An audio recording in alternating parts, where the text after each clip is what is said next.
Hi guys, may pupuntahan nga ulit tayo ngayong araw at dito nga tayo sasakay sa van ng pinsan ko. Tabi ko nga pala dito yung mama ko. Pwede mo rin siyang maging mama pag nagpakasal na tayo. Huy! Alis na nga kami dito at nagbababay na ako sa mga kapatid ko. Binilin ko na din yung mga pusa sa kanila. 5:15 nga nakaalis kami pero ang usapan talaga dyan 2 PM. Huy! Grabe naman ang mga late. Pa-sunset na nga nung nagbabiyahe kami papuntang Alilam, Ilocos Sur kasi doon gaganapin ang kasal. Kasal nga pala yon ng pinsan ko pero friend ko na din. Sasayawan na nga dito nung nakarating kami.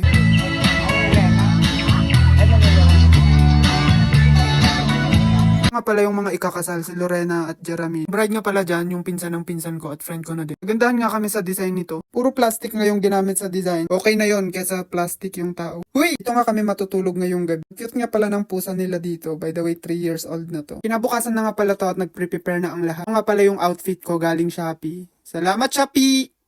Bago nga kami makapunta sa venue ng kasal, kailangan muna naming maglakbay. 15 to 20 minutes nga ang kailangan naming lakarin papunta doon. Depende kung gaano kami kabilis. Mas lalo na nga sa hanging bridge na ito. Natatawa ako kasi gaw nga ng sigaw yung nasa likod ko. Hindi siya sanay sa ganito. Wala daw kasing ganito sa kanila. Ilog nga yung baba ng bridge na to kaya may mga naliligo doon. Shout out sa inyo. Nakakatakot nga yung hanging bridge na to kasi ang galaw niya. Yung tipong ginugunaw yung mundo mo habang kasama mo siya.